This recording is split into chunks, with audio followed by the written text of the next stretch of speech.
Welcome to this accessory tutorial. Last year I discovered an amazing designer on Instagram called Michael Anthony Designs, and I saw that he had made a whole collection of designs inspired from Marvel characters, so of course I fell in love with at least half of them. But the most eye-catching for me was the Iron Man dress. And I just knew that one day I would have to make this monstrosity. And I did, but then later on, I discovered I missed something important. Pockets! As a cosplayer, we always need pockets. I didn't really feel like altering the dress in any way to insert pockets into it because I was just happy that it looked slightly like the picture. So, instead of that, I decided to make my own original design for an accessory for this dress, and that's where I came up with a handbag that looks like an arc reactor. And that's why in this video I'll show you exactly how I made my arc reactor handbag. Let's go! I found Kamui Cosplay's book about electronics to be very helpful in this project, as I've not worked a lot with lights. Plus, all her books are very good and simple to understand, so go buy her books! First, I found a picture of my desired arc reactor, considering there are several designs to choose from. I printed it in the size I wanted and cut out the shape. I used 2mm EVA foam to cut out the circle of the reactor, and then I had some transparent foam and cut the same shape. The transparent foam is specifically for LED lights because the light is visible through it compared to regular foam, where you can't see anything.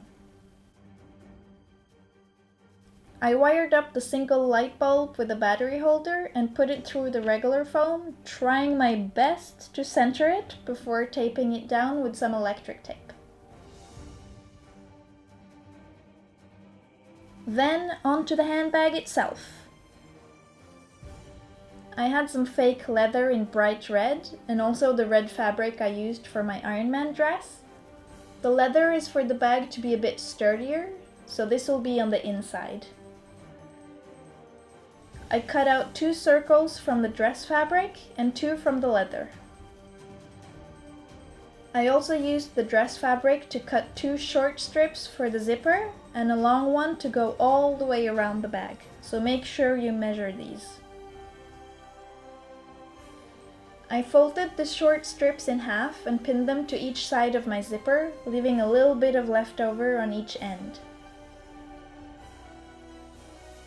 The leftovers I used to wrap around 2 D-rings to go on the ends of the zipper.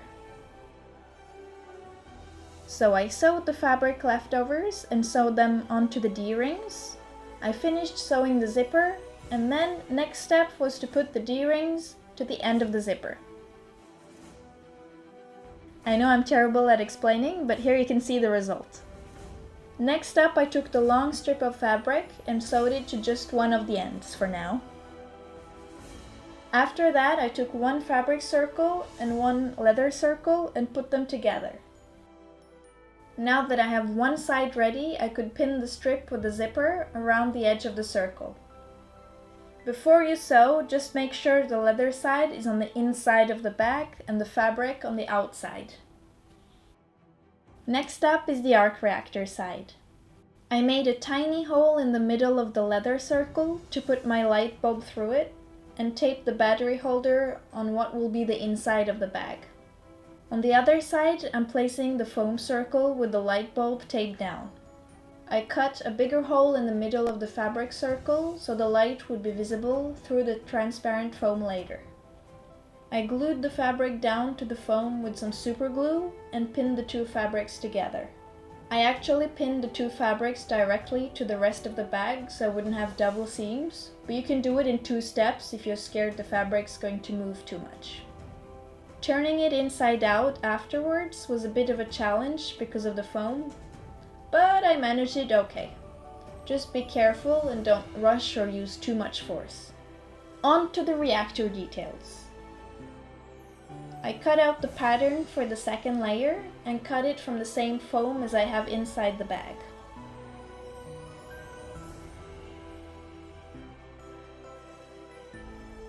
Then I glued it to the transparent foam with contact glue and used quick seal to smooth out any edges or cracks that I didn't want.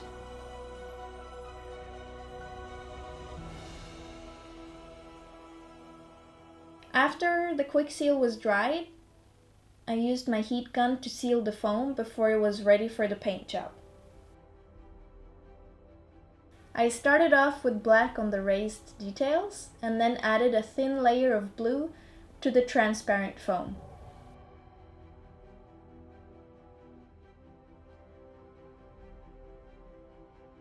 I then used a lighter blue and dabbed some spots in the middle of the outer boxes of the reactor to make it seem more glowing. Then, to make the raised detail look like metal, I used rub and buff. Using a glove, I rubbed it on everything I had painted black before. Then again, I dabbed the lighter blue in the next row of boxes as well. Using contact glue again, I now glued the handbag and the arc reactor piece together. Last step was making the rope for the handbag. Using the gold fabric I have on the dress as well, I measured a long strip and pinned the sides before sewing it all together.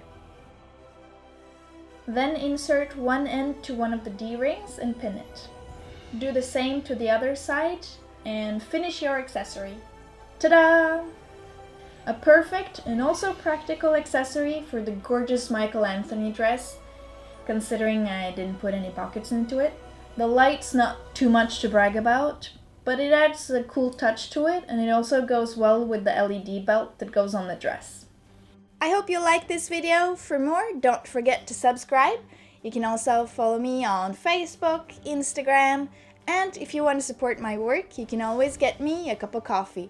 All links are in the description below. Bye bye!